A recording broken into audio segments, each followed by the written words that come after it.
Hi, everybody. Arjik already said, I joined Mastek 8.5 years ago. I got recruited from campus. 6 months later, my brother asked me, what do you do in Mastek? What do you really do? And I told him, well, my job is to sit in front of a PC and type all day. And he gave me this look, so you're a typist, and they pay you for that. And I said, yeah, they do. 6 months, a few years later, I got promoted. I became a G6. And he said, now what do you do? And I said, well, now I type a lot and I talk on the phone. So he said, are you a receptionist? And why do they pay you for that? But I personally describe my job as a programmer, and the industry standard definition is a machine that converts caffeine into code. And anybody who comes to my desk knows this. I drink about 9 to 10 cups of coffee a day. My boss CDS threatened that next time coffee will be a component of my CTC in the company. Now, I joined software because I love making software. I love making people smile. And for the past 3 years, I've noticed something very different about the way computing is happening. I'm not talking about technology here. I'm talking about how people experience computing. There's a complete revolution. Many of you must have felt it in the way people access technology in the consumer side. But what's more important is that this is going to affect the enterprise side as well. And today my talk's about the tipping point of computing. And I'm going to talk about two things, about how this is impacting the consumer space and how it is completely going to change the enterprise space. So let me start with what I call the AA of revolution, access and attitude. Can someone guess these devices? This one is a 2000 device with 500 megahertz processor speed and 128 MB RAM. And the next one is a 2010 device with a processor speed of 1 gigahertz and 512 MB RAM. Some of you might have got this. This is an iMac Bondi, a Mac which was more powerful than the PC back in 2000, and this is an iPhone. The implications of this is staggering. Literally, we are carrying an entire PC in our hands, more powerful than what we could have in our houses in 2000. In fact, the iPhone is more powerful than a satellite. The iPhone is more powerful than the whole of NASA combined in 1969. And as an aside, NASA used all this computing power to send man to the moon. We use it to throw birds into pigs in general. But not only do we have these powerful machines with us, it is accessible to people like never before. Let me give you a couple of examples. Before we get to examples, let me give you a couple of statistics. A revolution, a tipping point, is defined when a certain majority of the population adopted technology, and that's defined usually at 16%. Never before in the history of humankind have 16% of the people all over the planet got access to computing. But the statistics have changed. The world population is around 7 billion, give or take a few million here and there. And we have 1.2 billion smartphones and tablets. I'm not counting PCs, I'm not counting iPods, Xboxes, video games, they're all forms of computing. So we've already hit that tipping point of 17%. And how this affects people can be seen by these two simple case studies. Did you know that farmers in Kenya have crop insurance? India doesn't have it. America doesn't have it. Kenya has it. Illiterate tribal farmers have crop insurance in such a way, the project's name is called Kilimo Salama, that if there's a drought or a national calamity, they get paid. They get a claim compensation. And all this is being driven by the humble mobile phone. They buy their policies using mobile phone and using M-Pesa, which is mobile money technology, which is all over Kenya. It's a very successful project. Many countries have now expressed ways of how they can use this. Another example, and this is from those who've been following TED, the 2013 TED Talk by Sugata Mitra. It's called School in the Cloud. So what this gentleman did is he left a computer in a Delhi slum. The computer's in English, and these guys don't know a word of English, and just left it there and said, let's see what happens. It was accidental. And what happened is, after 2 months, the same kids who couldn't speak a word of English came to him, spoke in English, and said, we have operated a computer. And the computer had some biotechnology stuff in it. They began to talk to him about cells and neurons and cell division. It was a very inspiring talk on TED. But what it shows is that given the access to computing, miracles can happen. In this case, what Sugata has actually proved is that knowing is obsolete. You don't need teachers. Don't tell that to your kids. They'll not go to school tomorrow.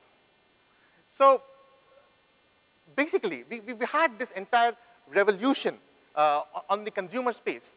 But what I've seen, so from the access perspective, but what I've also seen is that there's a change in attitude of people towards computing. There's a change in the way people perceive computers. Let me give you a personal story, a Mastek story over here. In 2006, I was a young trainee software engineer at T2, as we are called, and I was in Leeds, and we had just gone live with the Simply Health system. And my manager came to me and said, Vikrant, I have a piece of work for you. I was like, wow, what? You have to go and handhold users after go live. The only piece of work that nobody else wanted to do. So here I was, worried. I go into this company, and there are users all around me. They've been using the old system for 17 years. They got this new system. There are bugs. I felt like a gladiator with lots of lions around me. And this one lady walks up to me, and she says, I have a problem. I said, what? You know the screen over here, there's this little hyperlink. When I click on the hyperlink, it goes from blue to pink. I think I've broken the system. It took me about 30 minutes of convincing her that, no, that's how systems work. That's how the browser is supposed to work. But she wouldn't listen till I called a supervisor, and all that happened. Fast forward a few years, it's 2011, and we built this tablet application, an Android tablet application for Cholamandalam, our customer in Chennai, and I was demoing it to the surveyor.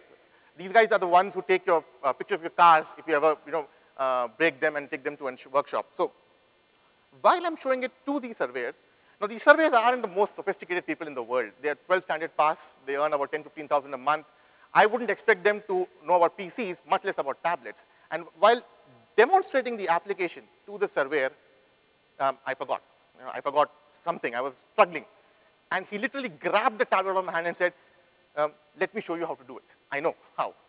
That was a complete moment to me. And I said, this guy isn't scared. This guy wants to use technology. This guy wants to do that. But all these stories, they sound great in the consumer space. And that's the kind of revolution that's happened over there. But what about the enterprise space? For the past 3 years, what my team has been working on, we have come to 3 fundamental insights about how this revolution is now going to become a complete new revolution in the way we do enterprise software. And those 3 fundamental insights are this. The first one is that enterprise software is being compared with state-of-the-art consumer software. It's no more about comparing an Oracle with an SAP. People want to compare their software with Facebook. How many of you had clients who said, why doesn't the interface look like Facebook? Or why doesn't the interface look like Gmail? Or whatever. I'll ask you a simple question. How many of you have laptops at home? Can I see a raise of hands? Right? Or how many have them from Mastek? How many have them from Mastek? Very few. This is a historical anomaly again. Never before in the history of computing has consumer technology outstripped enterprise technology. Earlier, if you wanted access to computing, you had to go to your offices. You had to get an iPad from there. And hence, what's happened is people kind of expect the same things that they get at home to work for them when they come to the office. I'll come to the other 2, which is about the rate of business process and what I mean by tools and not processes. Let's examine this further. I've deliberately distorted this picture. It's an actual screenshot of a client. Imagine coming and trying to use this system every day with this kind of user interface. It was so bad that the company got sued by its own agents for giving this kind of a system. Earlier, they would have no choice. They would just have to go with it. But now, they do. They are able to see this, this kind of a change. So obviously, they expect the greatest, best user interfaces possible. The second thing I talked about is the velocity of business process change. Now, I was always fundamentally confused when we build software, when we build products in Mastek, in the industry. People say, we are building this product for an ROI of 7 years. So you put an upfront investment, and you'll get, in 7-year time, the system will pay for itself. That's how the accountants calculate it. And I was wondering, why 7 years? Why not 6, why not 5? Now, this is an enlightening graph by a person who said in 1980, the rate of change of business process was 7 years. But today, and this is actually a 2003 figure, the rate of change of business process is 18 months. And I'm sure we all have felt this. How many of you have come to a project and it's come CR after CR after CR when you come in? Why are there so many CRs that are change requests that are coming in into projects? It's simply because the rate of change, the velocity of change is more than the rate of delivery of our software services.